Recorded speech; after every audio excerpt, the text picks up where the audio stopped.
Hello friends, welcome back to our class. तो कैसे हैं आप सब? मैं उम्मीद करती हूँ आप सब अच्छे होंगे और आप सबकी प्रिपरेशन अच्छे से चली रही होगी। फॉर योर एग्जाम हम क्वेश्चन डिस्कस कर रहे थे, उसी सीरीज को कंटिन्यू करते हुए आज की क्लास में भी हम टीचिंग एप्टीट्यूड के क्वेश्चन डिस्कस करेंगे। आज की जो है टीचिंग एप्टीट्यूड की ये सेकेंड क्लास है। फर्स्ट क्लास में भी हमने कुछ क्वेश्चंस डिस्कस किए थे। आई होप आपने वो क्लास देख ली होगी। अगर नहीं देखी है तो आप जाकर देख सकते हैं, जिसका लिंक आपको डिस्क्रिप्शन बॉक्स में मिल जाएगा। तो आज की क्लास को स्टार्ट करते हैं। अगर आप चैनल पर नए हैं और अभी तक भी सब्सक्राइब नहीं किया है तो चैनल को सब्सक्राइब कर लीजिएगा और वीडियो को लाइक करना मत भूलिएगा। तो स्टार्ट करते हैं क्लास को।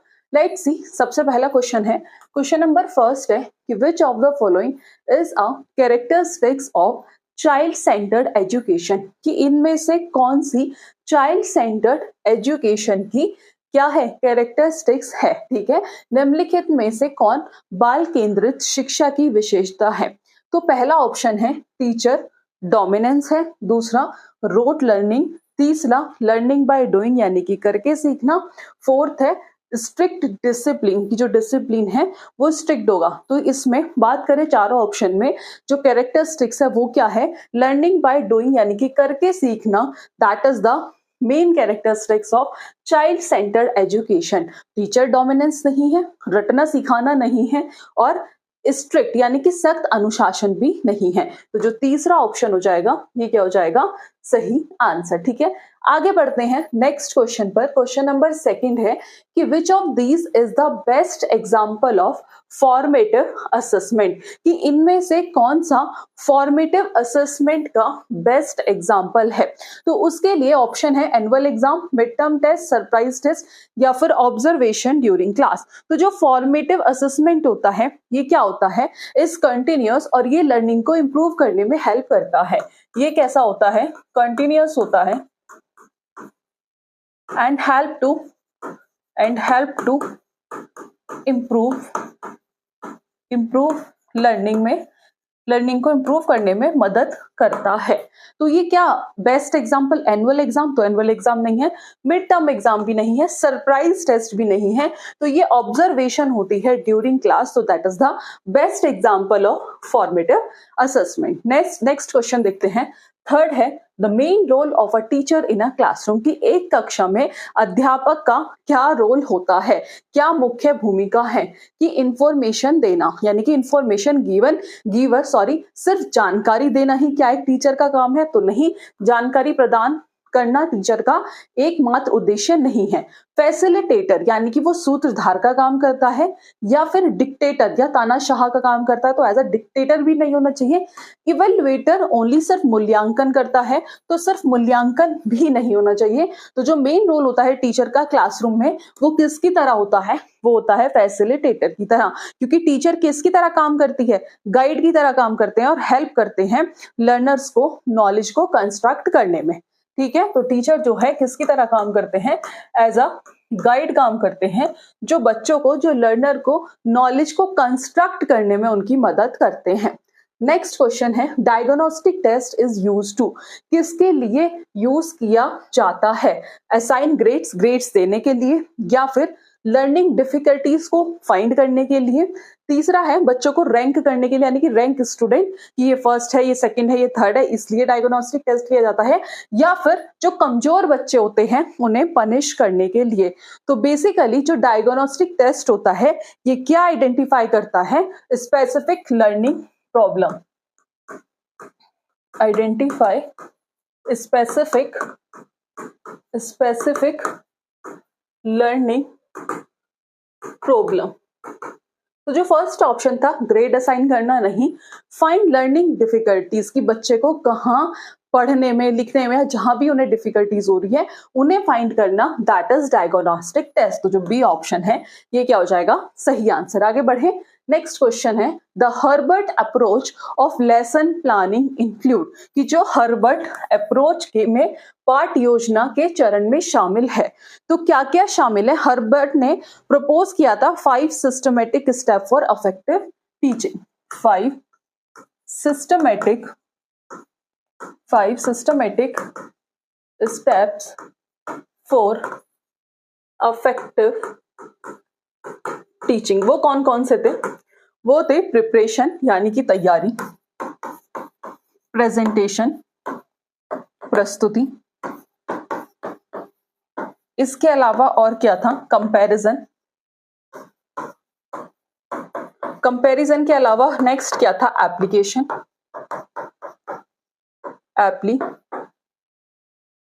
Application and recapitulation. तो जो आपका पहला ऑप्शन है ये क्या हो जाएगा? सही आंसर। एम मटेरियल टेस्ट, तो उद्देश्य सामग्री परीक्षण, ये नहीं था। मोटिवेशन यानी कि प्रेरणा, शिक्षण मूल्यांकन, ये भी नहीं था। इंट्रोडक्शन यानी कि परिचय, एक्टिविटी गतिविधि, होमवर्क, ये भी नहीं था। तो जो ए ऑप्शन है ये क्या हो जाएगा आपका? सही आंसर। क्लियर है? मूव करते हैं next question. The teacher behaviour should be, जो एक अध्यापक का बिहेवियर है वो कैसा होना चाहिए, उनका जो व्यवहार है वो कैसा होना चाहिए? पार्शियल होना चाहिए कि उन्हें बच्चों में पार्शियलिटी करनी चाहिए, ठीक है, मन की भेदभाव करना चाहिए। बायस्ड होना चाहिए कि एक बच्चे की तरफ ज्यादा झुकाव होना चाहिए, या फिर इम्पार्शियल होना चाहिए कि सब बच्चे उनके लिए क्या हो? इक्वल हो। या फिर डोमिनेटिंग होना चाहिए कि जो मैंने कह दिया वो कह दिया, ऐसा होना चाहिए। तो जो टीचर का बिहेवियर है वो कैसा होना चाहिए? वो इम्पार्शियल होना चाहिए, क्योंकि इम्पार्शियल क्या करता है? ट्रस्ट और रिस्पेक्ट जो है बच्चों के अंदर वो बिल्ड करता है, ठीक है। Build trust and respect among student. तो इसमें पार्शियल गलत, बायस्ड गलत, impartial is the correct answer. Next question है, 7th है, a good classroom environment is one which, कि एक गुड क्लासरूम एनवायरनमेंट यानी कि एक अच्छी कक्षा का वातावरण वह है जिसमें क्या? पहला है स्टूडेंट फियर टीचर, कि जो बच्चा है वो टीचर से डरे, तो ये तो एक अच्छा एनवायरनमेंट नहीं है। स्टूडेंट कोऑपरेट करे और याद करे, ठीक है। नेक्स्ट है noise and disturbance, that is not a good classroom environment. Rigid rules, ठीक है, कि जो रूल्स हैं वो कैसे होने चाहिए? रिजिड होने चाहिए, तो ऐसा भी नहीं है, क्योंकि जो कॉपरेशन और इंटरेक्शन है वो क्या क्रिएट करता है? एक पॉजिटिव एनवायरनमेंट क्रिएट करता है क्लासरूम में। कॉपरेशन, ठीक है, कि स्टूडेंट जो है वो कॉपरेट करते हैं, स्टूडेंट कॉपरेट एंड लर्न। तो गुड क्लासरूम एनवायरनमेंट वो होगा जिसमें स्टूडेंट कॉपरेट करे एंड लर्न करे, और जो कॉपरेशन और इंटरेक्शन होता है, ठीक है, ये मैंने अभी आपको बताया था कि जो कॉपरेशन और इंटरेक्शन होता है ये क्या करते हैं? एक अच्छा क्लासरूम एनवायरनमेंट क्रिएट करता है। Good classroom environment. Okay, move करते हैं नेक्स्ट क्वेश्चन पर। क्वेश्चन नंबर 8 है, a teaching learning process is meaningful when, कि टीचिंग लर्निंग प्रोसेस मीनिंगफुल होता है तब कि शिक्षण अधिगम प्रोसेस जो है सार्थक होती है जब लर्नर मेमोराइज फैक्ट, कि जो शिक्षार्थी है वो तथ्यों को याद रखते हैं। तो सिर्फ याद रखना is not a teaching learning process, की तब हमारा मीनिंगफुल होगा। दूसरा है, जब लर्नर एक्टिवली पार्टिसिपेट करेंगे क्लासरूम में, तो जो टीचिंग लर्निंग प्रोसेस है वो तभी मीनिंगफुल होता है जब जो लर्नर है वो एक्टिवली क्या करते हैं? पार्टिसिपेट करते हैं। तो जो एक्टिव लर्निंग है वो अंडरस्टैंडिंग को क्या करती है? इंश्योर करती है। अंडरस्टैंडिंग और रिटेंशन को क्या करती है? इंश्योर करती है। अंडरस्टैंडिंग और रिटेंशन को क्या करती है? इंश्योर करती है। तो तभी मीनिंगफुल होगा जब लर्नर एक्टिवली क्या करेंगे? पार्टिसिपेट करेंगे। तो जो बी ऑप्शन है क्या होगा? सही आंसर। 9th है, main purpose of education according to Gandhi is, कि एजुकेशन का मेन पर्पस क्या था गांधी के अकॉर्डिंग? इंटेलेक्चुअल डेवलपमेंट, या फिर मोरल और कैरेक्टर डेवलपमेंट, या फिर रोजगार एम्प्लॉयमेंट, या फिर लिटरेसी ओनली। तो जो गांधी जी है वो एम्फेसाइज करते थे किस किस को? Moral, physical and vocational educational को। किस किस को? मोरल, फिजिकल, वोकेशनल एजुकेशन को। वोकेशनल एजुकेशन को। तो जो पहला ऑप्शन है आपका इंटेलेक्चुअल डेवलपमेंट, ठीक है, ये भी नहीं होगा। तो moral and character development, employment, literacy भी नहीं है। तो जो बी ऑप्शन है ये क्या हो जाएगा? सही आंसर। नेक्स्ट देखते हैं 10th है, teaching can be best describe as, कि अध्यापक को सबसे अच्छा किस रूप में वर्णित किया जा सकता है? कि जो टीचिंग है क्या वो वन वे प्रोसेस है? तो टीचिंग वन वे नहीं, टू वे प्रोसेस है जिसमें लर्नर और टीचर दोनों होते हैं। एक इंटरेक्टिव प्रोसेस है, बात तो सही है। सिर्फ मेमोराइजेशन है, किसी चीज को याद करना, वो भी नहीं है। डिक्टेशन भी नहीं है। तो कैसा है? टीचिंग एक इंटरेक्शन होता है किस किस के बीच में? टीचर और स्टूडेंट के बीच में। क्या होता है? टीचिंग इंटरेक्शन है किस किस के बीच में, interactions between teacher and student. तो जो बी ऑप्शन है ये क्या हो जाएगा आपका सही आंसर। मूव करते हैं नेक्स्ट क्वेश्चन पर। क्वेश्चन नंबर 11 है कंस्ट्रक्टिविज्म इन एजुकेशन मीन्स कि शिक्षा में संरचनावाद का अर्थ है लर्निंग बाय मेमोराइजिंग, तो मेमोराइजिंग तो नहीं है, learning by doing and experience की करके और एक्सपीरियंस से सीखना, बात तो सही है, सुन के सीखना नहीं, लर्निंग बाय सिर्फ रीडिंग से नहीं तो करके और एक्सपीरियंस से सीखना, that is the correct answer. जो बी ऑप्शन है ये क्या हो जाएगा सही आंसर, क्योंकि जो कंस्ट्रक्टिविज्म है वो एम्फेसाइज करते हैं hands on experience based learning, तो जो बी ऑप्शन है ये क्या होगा सही आंसर। 12th क्वेश्चन है विच is the most essential element in affective teaching, कि अफेक्टिव टीचिंग में कौन सा मोस्ट असेंशियल एलिमेंट है, communication skill, physical strength, strictness या फिर सिलेबस कवरेज। कि कम्युनिकेशन स्किल है या फिर सिर्फ फिजिकल स्ट्रेंथ, तो फिजिकल स्ट्रेंथ नहीं है, स्ट्रिक्टनेस नहीं है और सिलेबस कवरेज भी नहीं है, तो जो कम्युनिकेशन स्किल है जो पहला ऑप्शन है ये क्या हो जाएगा आपका सही आंसर, क्योंकि जो कम्युनिकेशन है वो कनेक्शन और अंडरस्टैंडिंग को क्या करता है बिल्ड करता है, बिल्ड कनेक्शन एंड अंडरस्टैंडिंग को क्या करता है बिल्ड करता है।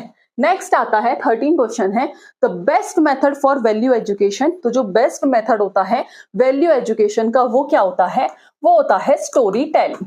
क्या होता है स्टोरी टेलिंग, तो जो फर्स्ट ही ऑप्शन है स्टोरी टेलिंग ही क्या हो जाएगा करेक्ट आंसर, क्योंकि स्टोरी क्या करते हैं मोरल वैल्यूज को अफेक्टिवली कन्वे करते हैं। ठीक है, जो स्टोरीज हैं वो मोरल वैल्यूज को अफेक्टिवली पहुंचाते हैं, कन्वे करते हैं, डिक्टेशन नहीं है, लेक्चर नहीं है, मेमोराइजेशन नहीं है, तो ये ऑप्शन सही आंसर। नेक्स्ट है 14 है द अफेक्टिवनेस ऑफ टीचिंग, वो किस पर डिपेंड करती है, टीचर पर्सनैलिटी पर डिपेंड करती है, नहीं सॉरी जो अफेक्टिवनेस होती है टीचिंग की वो किस पर डिपेंड करती है, तो टीचर पर्सनैलिटी पर सही है, टीचिंग मेथड पर वो भी सही है, स्टूडेंट के बैकग्राउंड पर, तो ऑल ऑफ दीज क्या हो जाएगा इसका करेक्ट आंसर, की जो सारे फैक्टर्स हैं वो क्या बनाते हैं टीचिंग को सक्सेसफुल बनाते हैं। नेक्स्ट है learning is relatively permanent change in behaviour, ये जो लर्निंग है वो रिलेटिवली क्या है कि बिहेवियर में परमानेंट चेंज आना। This definition was given by, ये परिभाषा किसने दी थी, थॉर्नडाइक ने दी थी, स्किनर ने दी थी, पावलोव ने दी थी या फिर पियाजे ने दी थी। तो स्किनर ने डिफाइन किया था कि लर्निंग किसके ऊपर बेस्ड होता है बिहेवियरिस्ट प्रिंसिपल, तो जो बी ऑप्शन है ये क्या होगा सही आंसर। नेक्स्ट है कि थॉर्नडाइक के अकॉर्डिंग लर्निंग किसके थ्रू होती है, तो वो होती है ट्रायल एंड एरर के थ्रू, इनसाइट नहीं, कंडीशनिंग नहीं, ऑब्जर्वेशन नहीं, ट्रायल एंड एरर, तो जो ए ऑप्शन है ये क्या हो जाएगा सही आंसर। नेक्स्ट है क्वेश्चन नंबर 17 है कि रीइंफोर्समेंट मींस क्या अर्थ है, रिपीटेशन रिपीट करना नहीं, रिवार्ड और पनिशमेंट टू स्ट्रेंथ बिहेवियर। ठीक है, कि रिवार्ड देना या फिर पनिशमेंट जो बिहेवियर को स्ट्रेंथ करे, रेस्ट नहीं, प्रैक्टिस ओनली नहीं, तो जो बी ऑप्शन है ये क्या हो जाएगा आपका सही आंसर। नेक्स्ट है the best teaching method for higher order thinking, तो कौन सा होता है that is discussion. Let's see lecture तो नहीं, डिस्कशन, जो बी ऑप्शन है ये क्या हो जाएगा सही आंसर। 19 है द टर्म एंड्रोगॉजी, वो किससे रिलेटेड है, वो चाइल्ड लर्निंग से रिलेटेड है, अडल्ट लर्निंग से रिलेटेड है, ग्रुप लर्निंग से रिलेटेड है या फिर अर्ली चाइल्डहुड से रिलेटेड है। तो एंड्रोगॉजी जो है इसका मतलब क्या है कि methods of teaching adult, methods of teaching adult, तो ये हो जाएगा अडल्ट लर्निंग, जो बी ऑप्शन है that is the correct answer. Next question है लर्निंग बाय डूइंग प्रिंसिपल, वो किसने दिया था, स्किनर ने दिया था, जॉन डीवी ने दिया था, या थॉर्नडाइक ने दिया था या पियाजे ने दिया था। तो जो जॉन डीवी है वो प्रमोट करते थे एक्सपेरिएंशियल लर्निंग किसके थ्रू, एक्टिविटी के थ्रू, तो जो बी ऑप्शन है that is the correct answer. Next है 21 है द टीचर जो पनिशमेंट को फ्रीक्वेंटली यूज करता है वो अफेक्टिव होता है, इनअफेक्टिव होता है या मोटिवेटर होता है या फिर डेमोक्रेटिक होता है। तो फ्रीक्वेंट पनिशमेंट जो है वो मोटिवेशन और लर्निंग इंटरेस्ट को क्या कर देता है रिड्यूस कर देता है, तो ये कैसा होता है इनअफेक्टिव होता है। नेक्स्ट है the best strategy for inclusive education की समावेशी शिक्षण के लिए सबसे बेस्ट स्ट्रेटेजी कौन सी है? इक्वल अपॉर्चुनिटी फॉर ऑल, की सभी को हमें इक्वल अपॉर्चुनिटीज देनी चाहिए, या फिर उन स्कूल्स को सेपरेट कर देना चाहिए, या सिलेबस स्पेशल होना चाहिए, या वीक स्टूडेंट को इग्नोर कर देना चाहिए। तो इसमें जो इंक्लूसिव एजुकेशन का मतलब है कि सभी को इक्वल अपॉर्चुनिटीज देना, तो इसमें जो ए ऑप्शन है ये क्या हो जाएगा? सही आंसर। 23 है कि which of the following is an example of non formal education, कि इनमें से कौन सा नॉन फॉर्मल एजुकेशन का एग्जाम्पल है? ऑप्शन है school education, adult literacy program, college course, या फिर यूनिवर्सिटी डिग्री। तो नॉन फॉर्मल एजुकेशन जो होती है वो कहाँ होती है?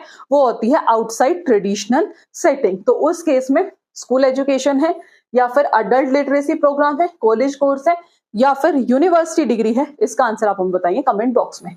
नेक्स्ट है क्वेश्चन नंबर 24 है कि which is the highest level of cognitive domain in Bloom taxonomy. तो हाईएस्ट लेवल कौन सा है? Knowledge, application, analysis, evolution. Easy question है, ये भी आप होमवर्क में बताएंगे। नेक्स्ट है which teaching is the most suitable for science teaching. तो कौन सा एड ऐसा है जो साइंस टीचिंग के लिए क्या है? मोस्ट सुटेबल है। तो लास्ट ऑप्शन से देखते हैं, सिर्फ वर्कशीट तो नहीं, ब्लैक बोर्ड ओनली नहीं, पोएम्स नहीं, models and chart, that is the most suitable aid for science teaching. Next आता है peer learning refer to.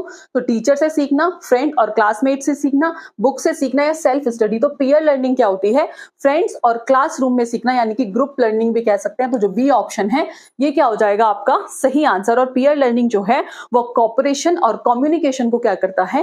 Develop करता है। क्वेश्चन नंबर 27 है which type of motivation is more effective in long term. इनमें से कौन सा मोटिवेशन ऐसा है जो ज्यादा लंबे टाइम तक क्या रहता है? इफेक्टिव रहता है? एक्सटर्नल बाहरी, इंटरनल अंदर वाला मोटिवेशन, या फिर रिवार्ड बेस्ड मोटिवेशन, या फिर पनिशमेंट। तो आप सभी जानते हैं जो इंटरनल मोटिवेशन है वो कहां से आता है? वो इंटरेस्ट और क्यूरियोसिटी से आता है। तो यही क्या होता है? मोस्ट इफेक्टिव होता है। तो बी ऑप्शन क्या होगा? सही आंसर। 28 है स्कैफोल्डिंग इन एजुकेशन मीन्स। क्या होता है उसका मतलब? फाइनल आंसर देना नहीं, लर्नर्स को सपोर्ट प्रोवाइड करना, दैट इज स्कैफोल्डिंग। तो जो बी ऑप्शन है ये क्या होगा? सही आंसर। नेक्स्ट है the term curriculum refer to. तो लिस्ट ऑफ सब्जेक्ट, या फिर ओवरऑल लर्निंग एक्सपीरियंस, या फिर टेक्स्ट बुक कंटेंट, या फिर एग्जामिनेशन ओनली। ठीक है, तो इसमें आपको बताना है कि ओवरऑल लर्निंग एक्सपीरियंस। तो जो बी ऑप्शन है ये क्या हो जाएगा आपका? सही आंसर। नेक्स्ट क्वेश्चन है the role of ICT in education, कि आईसीटी का क्या रोल होता है एजुकेशन में? एंटरटेनमेंट नहीं, लर्निंग प्रोसेस को सपोर्ट करना। तो जो बी ऑप्शन है ये क्या हो जाएगा? सही आंसर। तो ये थे 30 क्वेश्चंस जो हमने आज की क्लास में डिस्कस किए हैं। आई होप आपको आज का सेशन पसंद आया होगा। फर्दर ऐसी क्लास के लिए चैनल के साथ जुड़े रहिएगा। आज की क्लास में इतना ही, मिलेंगे नेक्स्ट क्लास में नेक्स्ट टॉपिक के साथ। Thank you.